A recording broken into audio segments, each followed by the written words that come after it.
کہتے ہیں ہمارا بچہ جو ہے بیمار بہت رہتا ہے، پتہ نہیں کیا مسئلہ ہے۔ آپ نے بچے کی تصویر لگائی، بچہ آپ کو پیارا لگتا ہے، آپ کا بہت عزیز ہے اور ہر والدین کو بچہ پیارا لگتا ہے، اس کو بچی کو نئی فراق پہنائی، بچے کو نیا لباس پہنایا، فوراً سوشل میڈیا پہ ڈالا ہمارا یہ فلاں چنا منا اور ہمارا فلاں، اس کے بارے میں کمنٹ کرو ہمارا شہزادہ کیسا لگ رہا ہے۔ لیکن یاد رکھو اللہ کے نبی نے جب فرمایا والعین حق، نظر بد کا لگنا بالکل برحق ہے، تو وہ تمہارے سوشل میڈیا سے بھی لگتی ہے۔ تمہیں کیا معلوم کس بندے کو اولاد سے محروم یا کوئی ایسا بدبخت بیٹھا ہو یا کسی کی نظر ویسے لگ جائے، اسے دیکھ کر ماشاءاللہ نہیں کہا، تو تم نے اپنے بچے کو خود گندی نظروں کے تیروں کے سامنے خود رکھا ہے، اپنی نعمت کو خود لوگوں کے سامنے رکھا ہے۔ یہ اللہ کی نعمت ہے، اس کو ایسے ظاہر مت کرو کہ کسی کی نظریں بد لگ جائے۔ اپنے بچوں کی تصویریں نہ ڈالو سوشل میڈیا پہ، ان کو چھپاؤ، نعمتیں ملے تو ہضم کرنا سیکھو، اور بغیر دنیا کے دکھلاوے کے اپنے ان مسلمان بھائیوں کا خیال کر لو۔ آپ تو بڑے بڑے 5 سٹار ہوٹلوں میں کھانا کھا رہے ہیں،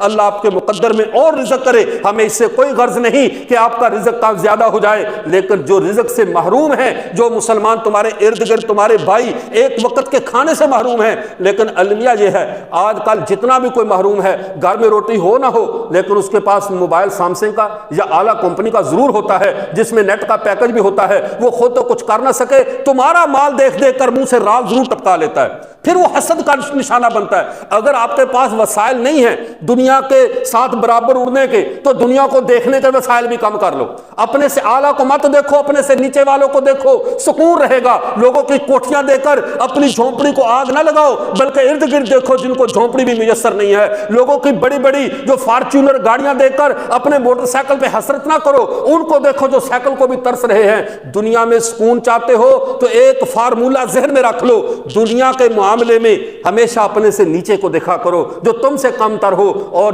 آخرت کے معاملے میں اپنے سے بہتر کو دیکھا کرو۔ آپ 5 وقت نماز نہیں پڑھتے، اسے دیکھو جو تہجد بھی پڑھتا ہے، اللہ کی طرف رغبت بڑھے گی۔ اور دنیا کے معاملے میں ہمیشہ اپنے سے غریب رشتہ دار، اپنے سے غریب کو دیکھو، پھر دل میں موجودہ نعمت پہ شکر پیدا ہوگا۔